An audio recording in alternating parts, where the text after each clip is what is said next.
Sıcak bir Teşekkür gündem ederim. tartışıyoruz. Seni de en sona bıraktık. Siyasetçi, akademisyenler konuştu. Gazeteci toparlasın istedik ama biraz da zor doğrusu tam anlamıyla her şeyi toparlamak. Şöyle kısaca önce bir meclis komisyonuna ilişkin önce de takip ediyordun. Böylesi bir rapor çıkacağına dair görüşlerini daha önce de birkaç kez duyurmuştun, söylemiştin.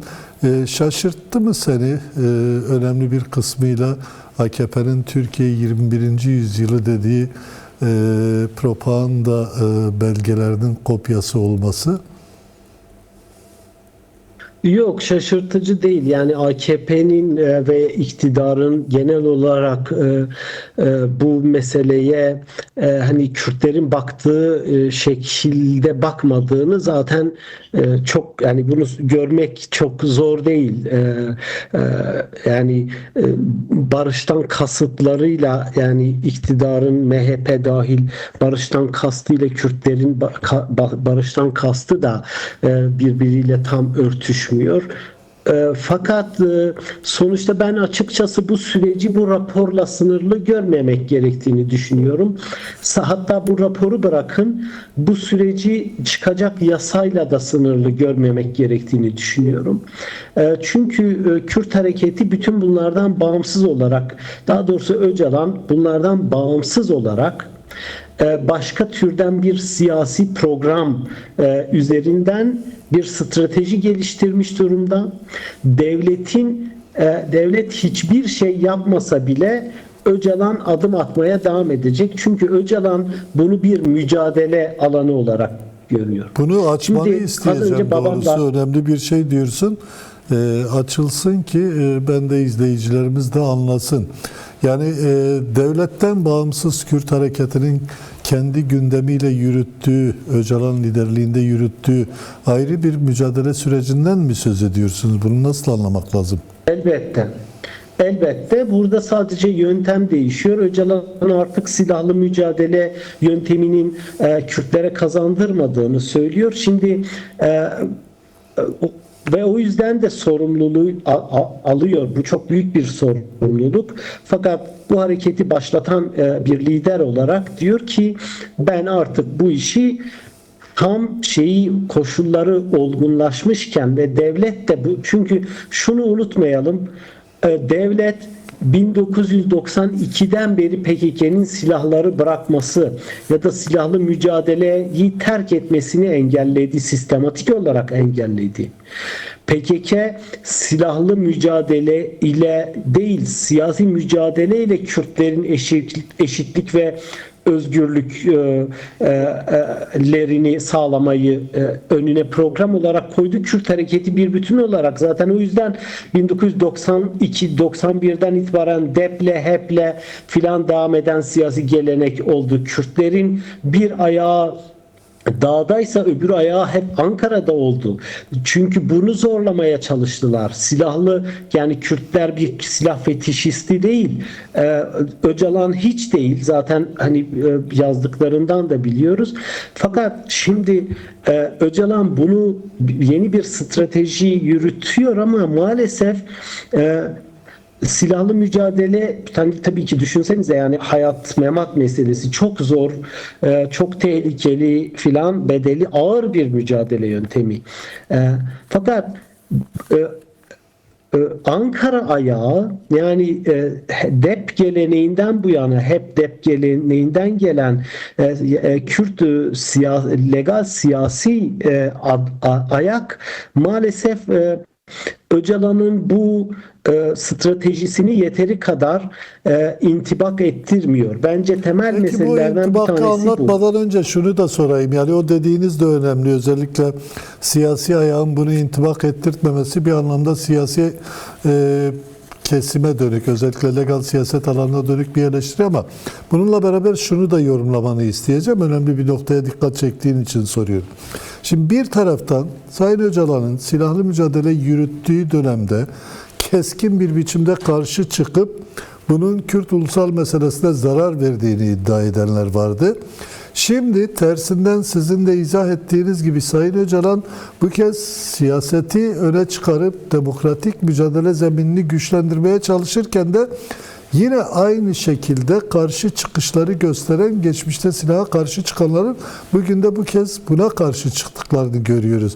Bu ikisini beraber değerlendirseniz, bir taraftan siyasi ayak dışındaki, yani belki de demde ifadesini bulan kesimler dışındaki işte devlete yakın olmayanların bakış açıları, eleştirileri ya da karalamaları, diğer taraftan siyasi hareketin bizzat kendisinin bir biçimiyle eksikleri, açmazları, yetersizlikleri. Bu bağlamda değerlendirsen tabloyu nasıl görüyorsun?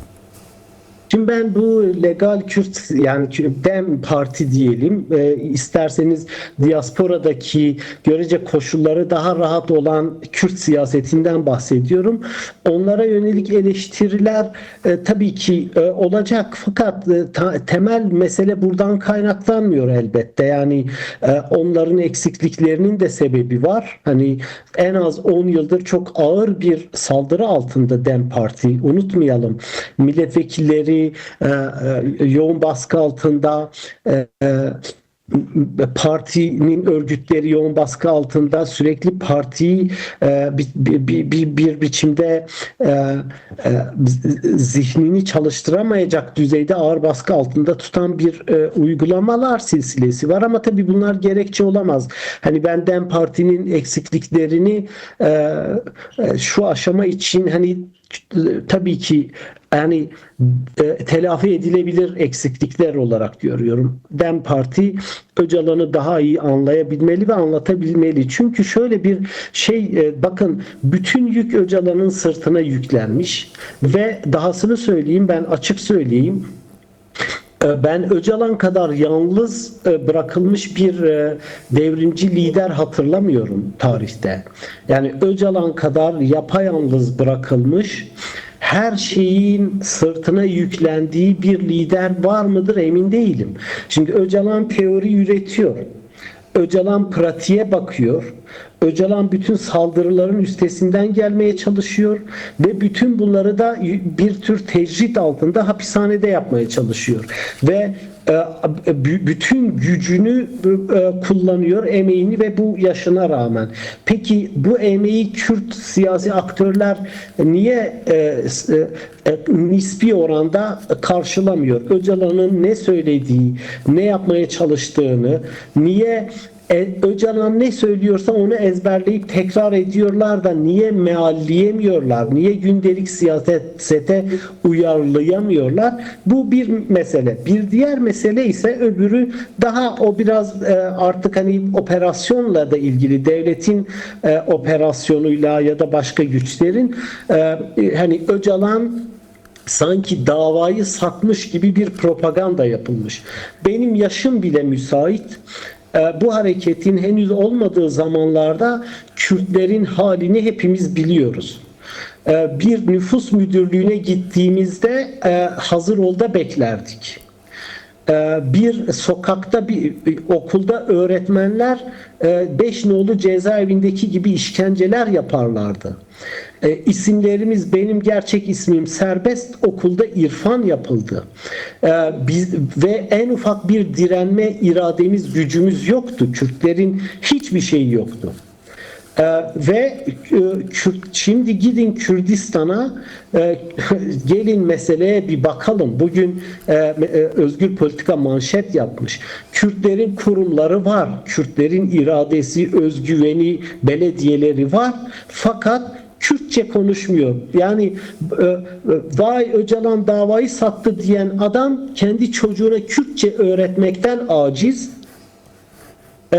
En ufak bir siyasi bedel ödemeyi göze almıyor. Ya devlet memuru ya başka bir şey, ama evinde oturmuş biz tam bağımsız Kürdistan'ı elde edecekken Öcalan buna engel oldu. Ya biz yani Kürtlerin neyi vardı da nesi satılabilir? Kürtlerin elinde olan zaten şimdiye kadar bu hareketle elde edilmiş olanlar. Peki sen üstüne ne koydun? Kendi dilini aktarmayı bile koymadın. Buna belediye de dahil, tek tek sıradan insanlar da.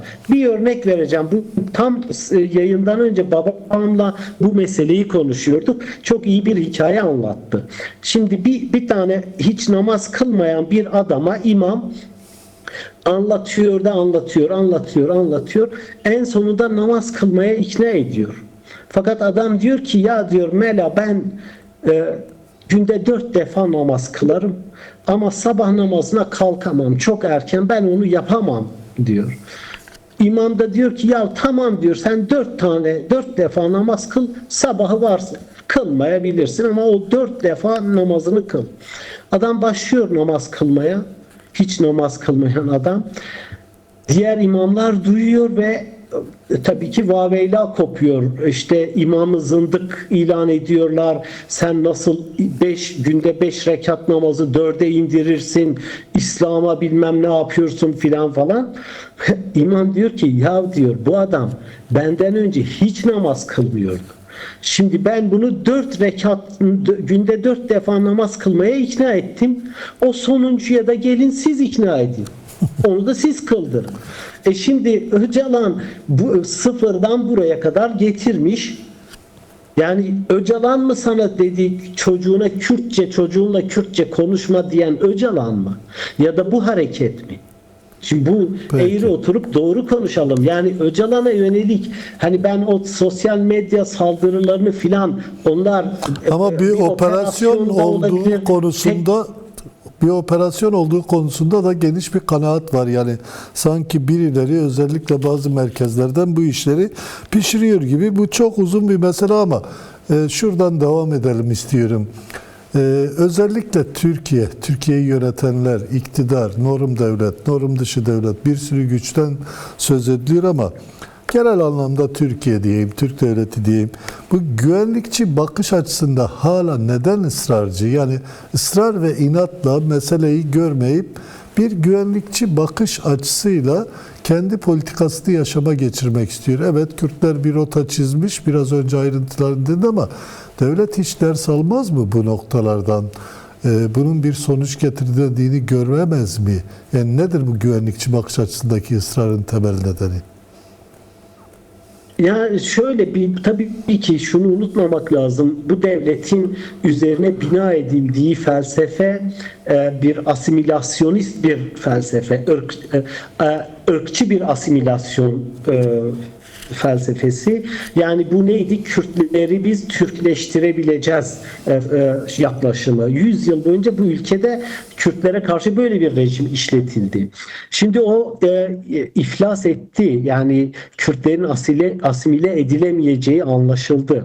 Fakat bu hala temel siyasi ve devlet reflekslerinin anti-Kürtlükten arınmasını beraberinde getirmedi. Yani devletin bu şekilde inşa edilmiş devletin Kürtlere yönelik kaygısı devam edecek. Bu kaygı PKK ile ilgili değil, bu kaygı Öcalan'la ilgili değil, DEM Parti ile ilgili değil, bu kaygı Kürtlerle ilgili.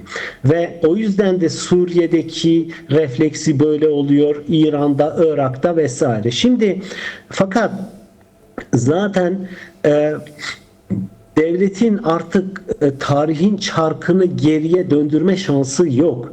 Eğer az önce bahsettiğimde yani 80'lerde son Kürt isyanı ortaya çıkmasaydı ve asimilasyonda başarılı olsaydı devlet, unutmayalım yani 12 Eylül darbesi iki güce karşı yapıldı. Bir, sınıf mücadelesine, dolayısıyla sol sosyalist sendikalist hareketlere, iki uyanmakta olan Kürt hareketlerine karşı. Sol sosyalist hareketler büyük ölçüde bertaraf edildi.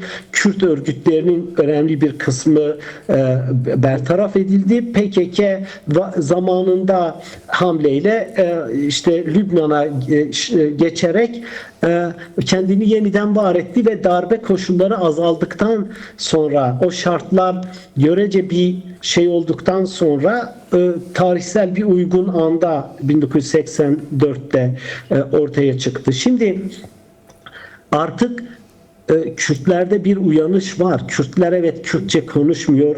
Biz hani hepimiz birbirimize eleştiriyoruz. Yeni nesillere Kürtçe de aktarılmıyor olabilir. Belediyeler sorumluluğunu yapmıyor. Kürt siyaseti yapmıyor. Kürt'ün kendisi de yapmıyor. Bunlar ayrı meseleler. Ama tabii ki bunlar bir yüzyıllık asimilasyonun da sonucu. Bunu unutmamak lazım. Özünde bizi bizden utandıran şeyin müsebbibi zaten bu devlet politikaları. Fakat bu şu demek değil, yani devlet yaptı biz de buna uyacağız. Hayır. Sorumluluğunu yerine getireceksin. Şimdi fakat devlet işte bu Kürtlerin bu sorumluluğu üstlenmesinden korkuyor. Yani kendi kimliklerini silahlı mücadeleleri olmasa bile muhafaza edip bunun mücadelesini yürütmelerinden korkuyor. Bir. İkincisi, devlet savaşan Kürt'e alışkın. Elinde silah tutan Kürtle savaşa alışkın, ama devlet diplomasi yürüten, siyaset yürüten, kendi hakkını demokratik yollarla arayan, ağırlığını meclise, mahalle meclisine, yerel örgütlenmeye vesaire veren bir harekete devlet hazır değil, alışkın değil ve bundan fena halde çekiniyor. Çünkü Kürtlerin silahsız bir biçimde siyasi arenada var olması devletin Kürtlerin taleplerini kriminalize etmesinin önüne geçiyor. Bakın, Öcalan boşuna bu noktaya gelmedi. Öcalan Kürtlere devletin baş edemeyeceği bir alan yaratmaya çalışıyor. Bunun yolunun da silahlı mücadeleyi terk etmekten geçtiğinin daha 92'de farkına varmış. 99'da bunun somut adımlarını atmış ve sonra habire bunu denemiş. Öcalan Kürtlerin en büyük gücünün siyaset ve diplomasi gücü olduğunu, bu devletin de en büyük gücünün en alışkın olduğu şeyin silahlı, yani ama şöyle de bir gerçek var. devletin zor aygıtlarını işletme olduğunu biliyor. Devlet bunu, PKK şunu ile sorayım İrfan, bitireyim. devlet bunu her tersine çevirmeye çalıştığında da aslında Sayın Öcalan'ın önünü açmak istediği siyasal mücadele alanında büyüdü. Buna rağmen niye ders çıkarmıyor? Yani bu süreç yarınki gün farklı bir noktaya evrilse bile sonuçta çözülecek olan, bozulacak olan yine devlet ya da devleti yöneten iktidar, yani deneyimler bunu gösteriyor. Şimdi devlet dersini alıyor. Devlet ders almıyor değil. Aksine devlet her deneyimden büyük dersler çıkarıyor. Şimdi eğer zaten bu dersleri çıkartmasaydı Öcalan'ın 92'de attığı ateşkes adımına daha o zaman karşılık verir ve bu iş o zaman biterdi. Bu kadar insan da ölmezdi filan, ama devlet Kürtlere siyaset alanı açmak yerine çok daha uzun bir bedeli ağır olan bir yolu seçti. Bunun sebebi, dediğim gibi, devletin üzerine bina edildiği 100 yıllık felsefe, Kürtlerin yani bu ırkçı bir felsefe. Bundan henüz vazgeçilmiş de değil. Hali hazırda da hani o norm dışı denen güçler, onlar Kürtlerin Türkiye ana akım siyasetinin ana aktörü olmasından fena halde korkuyorlar. O yüzden bu sürecin başarılı olmamasını istiyorlar. O yüzden Kürt milliyetçiliğini bile kaşıyorlar. Yani var öyle soldan sağdan bazı kişiler, yapılar diyeyim, Kürtlerden daha fazla Kürtçü davranıyor. Kürdü Kürt'ten daha fazla savunuyor. Bu iyi niyetle yapılan bir savunu değil. Kürtlerin sürekli savaşan, bedel ödeyen ve bir boş gösterinin peşinde koşan, tıpkı ışığa sürekli koşan bir kelebek misali bir hülyanın peşinde koşan bir Kürt siyaseti, hülya dediğimde bağımsız Kürt devleti, sanki Kürtler bağımsızlığa varmış, tam kapı açılacakken Öcalan tak diye anahtarı sokup kilidi vurmuş. Biz böyle şartlarda mıyız? Yine o namaz meseline gelelim. Madem o eşiğe geldik, gelin hadi kurun Kürdistan'ı. Ben şahsen mutlu olurum. Hepimiz olmaz mıyız? Kürtler tabii ki, Kürtlerin devlet arzusu, devlet talebi yanlış değil. Kürtler niye devlet istiyor? Bir fantezi olsun diye mi? Hayır. Kürtler diyor ki bizi baskılardan muhafaza edecek bir dört duvara ihtiyacımız var. Öcalansa diyor ki bu iş devletle olmaz. Biz devlet kurarsak bunun bedelleri çok ağır olur. Dört taraftan kuşatılırız ki Celal Talabani de aynı şeyi söylüyordu. PKK bağımsız devleti talep ettiğinde Celal Talabani bunun mümkün olmadığını anlatıyordu. O zaman PKK'liler Talabani'ye öfke duyuyordu. Halbuki şimdi gelinen noktada biz gördük. Aslında şu anda sahayı iyi bilen tüm Kürt liderler sizin dediğiniz bu noktada aynı düşünüyorlar. Yani Sayın Mesut Barzani. Şimdi bakın Güney Kürdistan demokratik konfederalizm teorisiyle mi yönetiliyor? Öcalan'ın felsefesiyle mi yönetiliyor? Milliyetçiliğe karşı bir ideolojik şeyleri mi var? Hayır. Milliyetçi bir ideoloji var. Kürdistan, Mela Mustafa Barzani geleneğine dayanıyor. Ondan sonra büyük bedeller, Halepçe soykırımı dahil büyük bedeller ödemiş bir halk. Pekala bağımsızlığı ziyadesiyle hak ediyor Güney Kürdistan ve bunun için de 2017'de referanduma gidildi. Peki Güney Kürdistan Öcalan'ın felsefesini benimsediği için mi bağımsızlık elde edemedi? Bundan da mı? Yani hepimiz görmedik mi nasıl kuşatıldıklarını, Haçlı Şabi'nin aşağıdan, güneyden, yukarıdan Türkiye'nin baskıladığını, Kerkük'ün bir gecede Kürtlerin elinden alındığını, Kürtlere yönelik tekrar bir Halepçe benzeri bir kuşatmanın dayatıldığını, bütün uluslararası güçlerin Amerika dahil geri çekildiğini görmedik mi? Güney Kürdistan yönetimi de mi anti-Amerikancıydı ve solcuydu da Amerika sırtını döndü? Şimdi bu gerçekleri idrak etmeden bol keseden Kürdistan dağıtmak sadece ve sadece iki şeye dayanıyor. Bir, Türkiye'deki devletin belli bir aklı bunu çok fıştıklıyor, itekliyor. Bir de bazı Kürt milliyetçisi geçinen ve maalesef bedellerden uzak kalmış kesimler. Ben yine anlıyorum. Hani o Twitter, sosyal medya trollerini falan, onları boş verin. Kürtlerin bu süreçte ızdırap çeken kesimleri var. Bütün bu bedellerin karşılığında bu mu olmalıdır diyen Kürtleri de anlamak lazım. Onlara da çıkıp vay siz hainsiniz falan denmemesi lazım. Bunu Kürtlere, Kürt siyaseti iyi anlatmalı. Biz niye bu noktadayız ve bundan sonra nasıl bir gelecek var? Bana göre Öcalan Kürtlere devletin baş edemeyeceği bir güç alanı yaratıyor. Irkçılığın daha doğrusu baş edemeyeceği bir meşruiyet alanı inşa etmeye çalışıyor. Ama şimdi her 5 vakti de Öcalan yapamayabilir. O sabah namazını, işini de Kürtler ve Kürt siyaseti bir zahmet üstlensin. Ya da o milliyetçiler, memnun olmayanlar gelsin halletsin. Peki son 5-6 dakikamız ama tüm bu işin özeti olacak bir bölüm de olabilir belki. Tüm bunları konuşuyoruz ama işte kapıda bir İran savaşı var. Oldu olacak falcılar gibi. zar atmaya başladılar Evet. bir anlamıyla. Bu gece de olacak, yarın gece olacak. Bir aydır CNN Türk her gece savaş olacak yayını yapıyor. Irak'ta da dönük tehditler var. Bölge yeni bir kaosun eşiğinde.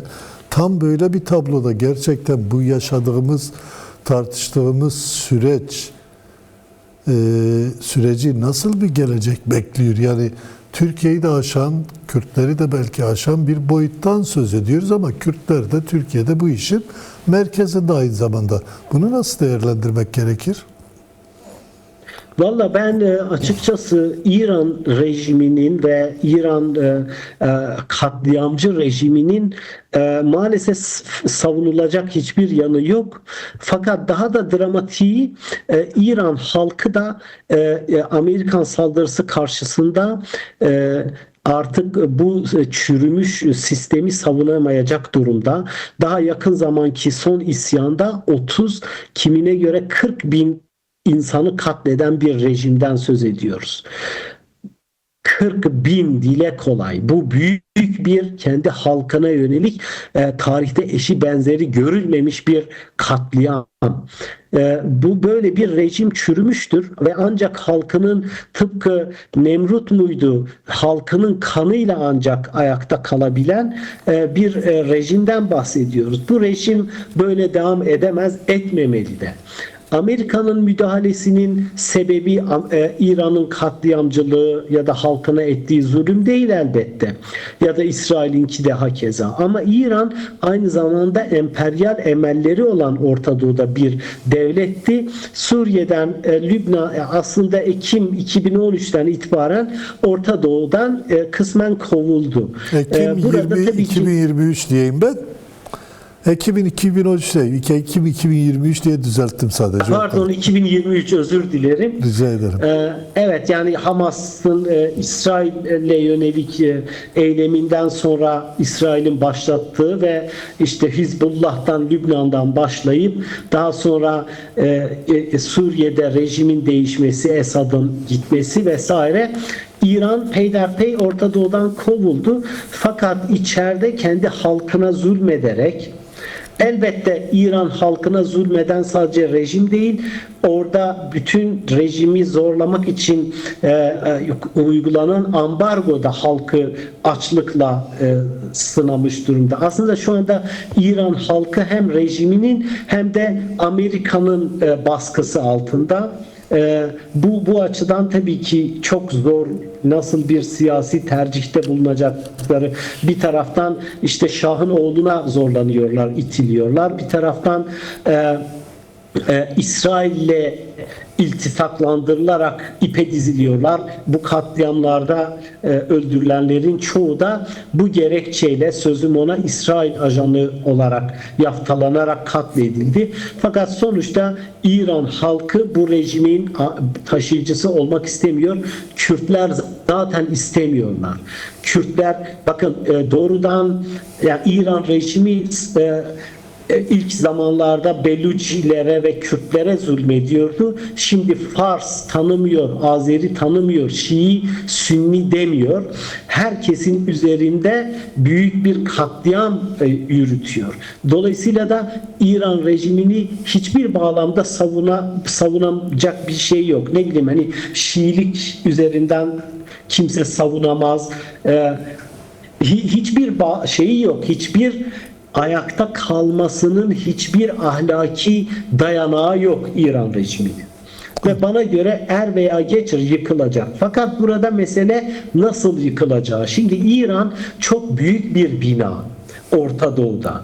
Onu kontrolsüz yıktığınız zaman etrafa ne tür molozların saçılacağını bilemezsiniz, kestiremezsiniz. Küçücük İran'a göre küçücük Suriye bütün dünyayı nasıl etkiledi? Avrupa'da ırkçılığı yükselten mülteci karşıtlığını bile, yani Suriye'nin etkisi olarak görüyoruz. İran gibi bir devletin rejimini yıkmak o kadar kolay değil. İran rejimi de aslında kendinden sonraki tufanı göstererek bir tür Amerika'yı müzakerelere ikna ediyor.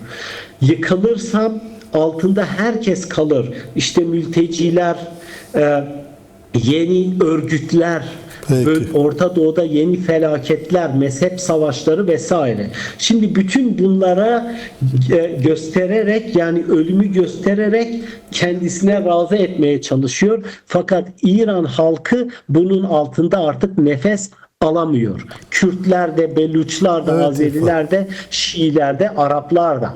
O yüzden bana göre şimdi böyle ezberden bir savaş karşıtlığı ile izah edilemeyecek. Az önce Nevra galiba onu söyledi ama mesele sadece İran'a emperyalist müdahale değil, İran rejiminin çürümüşlüğü ve katliamcılığı, bunu da unutmamak gerekiyor. Onu da unutmamak lazım diyorsun.